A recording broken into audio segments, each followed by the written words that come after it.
Friends, आज मैं आप सभी के बीच एक ऐसी कहानी लेकर आई हूँ, एक ऐसी पति और पत्नी के बीच की, जिसमें कि एक पत्नी अपने पति की इस प्रकार से षड्यंत्र रच कर अपने पति की हत्या कर देती है।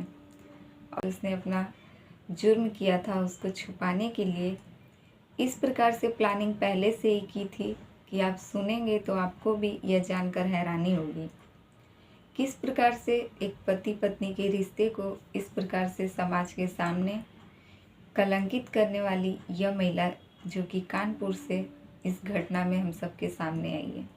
Hello friends, welcome back to my YouTube channel SR news में आप सभी का फिर से एक बार स्वागत है। और आज मैं फिर से आप सभी के बीच एक नई और सच्ची घटना के साथ हाजिर हूँ। तो फ्रेंड्स, आज की कहानी शुरू करें उससे पहले अगर आप हमारे चैनल पर नए हैं तो प्लीज़ हमारे चैनल को सब्सक्राइब कर दें और वीडियो पसंद आए तो लाइक कमेंट ज़रूर कीजिएगा। तो फ्रेंड्स, आज की कहानी शुरू होती है 19 जनवरी साल 2025। बीते गुरुवार की यह घटना रहती है जहाँ की कानपुर के बिट्ठूर थाना क्षेत्र के अंतर्गत एक गांव पड़ता है और उसी गांव में एक पत्नी जिसका नाम शबाना रहता है, उसका पति आबिद और उसका एक बेटा रहता है। जैसे गुरुवार की सुबह सुबह पत्नी शबाना जो है सोकर उठती है, वह अपने पति को बिस्तर पर अचेत अवस्था में देखकर काफ़ी ज़्यादा घबरा जाती है, जिसके बाद वह ज़ोर ज़ोर से चीखने चिल्लाने लगती है। और उसकी रोने की आवाज़ सुन के जब पूरे घर के लोग वहाँ पर इकट्ठा होते हैं तो सब लोग अपने बेटे आबिद को उस अवस्था में देखकर वह लोग की भी चीखें निकल पड़ती हैं। दरअसल आबिद जो था वह बिस्तर पर जिस प्रकार से पड़ा हुआ था, सब लोगों ने उसे टटोलने की बहुत कोशिश की, जिसके बाद पता चला कि उसकी मौत हो चुकी है।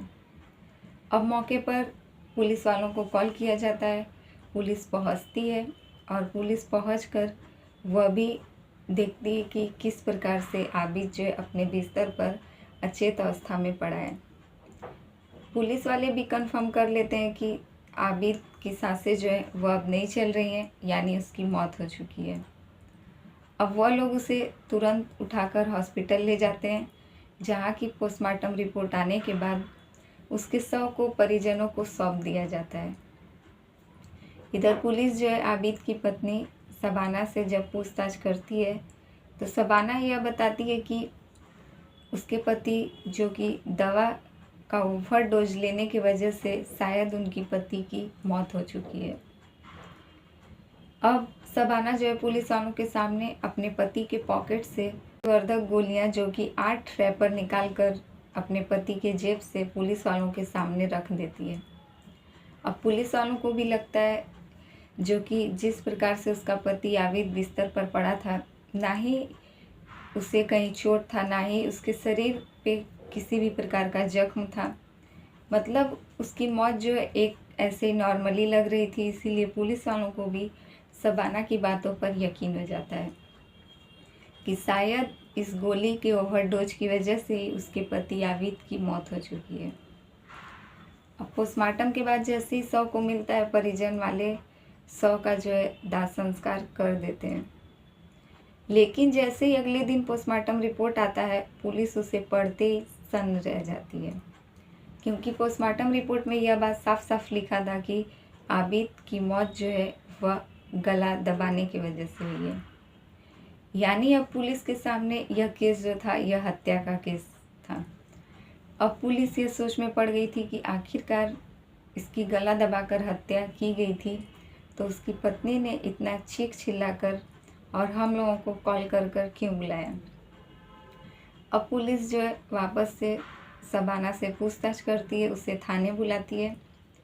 शबाना इस बार फिर अपना बयान जो है तोड़ मड़ोड़ कर अदल बदल कर पुलिस वालों के सामने रखती है। लेकिन जब शबाना का जो भाई है सलीम, उससे जब पुलिस पूछताछ करती है तो सलीम और शबाना के ससुराल के सभी लोग जो है वह शबाना के ऊपर ही शक जाहिर करते हैं, क्योंकि सबको लगता है कि पिछले कई दिनों से इसका और इसके पति के बीच जो भी संबंध था वह सही नहीं चल रहा था।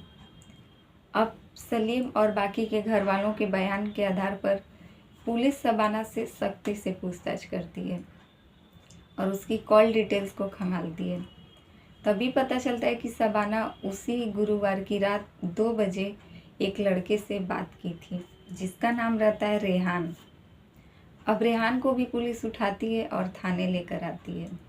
अब रेहान और शबाना दोनों से जैसे ही पुलिस सख्ती से पूछताछ करती है, तब दोनों टूट पड़ते हैं और पूरी घटना पुलिस के सामने बयां करते हैं। शबाना और रेहान कहते हैं कि यह लोग पिछले 1 साल पहले ही इन लोगों की दोस्ती सोशल मीडिया पर हुई थी, जो कि शबाना अपना एक ऐसा फ़ोटो लगाई थी जिसको देखकर यह रेहान उसका दीवाना हो चुका था। रेहान जो था वह शबाना से उम्र में 20 साल छोटा था और इन दोनों के बीच दोस्ती हो चुकी थी। कई बार रेहान को घर पर भी बुलाती थी यह।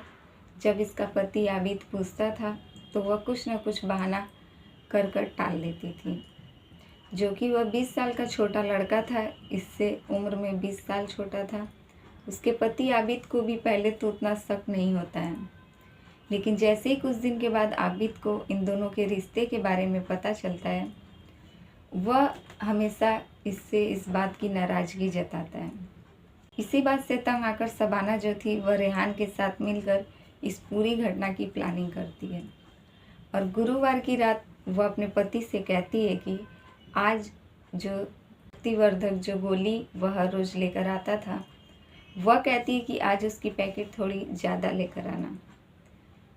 वह शक्तिवर्धक गोली का 8 रैपर लेकर आता है उसका पति खुद आबिद, और जैसे ही वह खा पी कर सोने चला जाता है, देर रात यह रेहान को कॉल करती है। अब रेहान अपने एक दोस्त विकास के साथ उसके घर पर पहुंचता है और वह उसे उस कमरे में लेकर जाती है जहां उसका पति आबिद सो रहा था। अब विकास और रेहान मिलकर उसके हाथ पैर को दबाते हैं और उसी के सीने पर बैठकर उसकी पत्नी शबाना जो थी वह अपने पति आबिद का गला दबा देती है और गला दबाकर अपने पति की हत्या कर देती है। अब इस हत्या को, इस घटना को दूसरा रूप देने के लिए वह उसी शक्तिवर्धक गोली का जो 8 रैपर था वह अपने पति की पॉकेट में रख देती है। इसके बाद रेहान और विकास घर से चले जाते हैं। अब सुबह होते ही शबाना जो थी इस पूरी घटना का दूसरा रूप देने के लिए सुबह होते ही ज़ोर ज़ोर से चीखना चिल्लाना शुरू कर देती है, जिसकी आवाज़ सुनते ही घर के सभी लोग वहाँ इकट्ठा हो जाते हैं।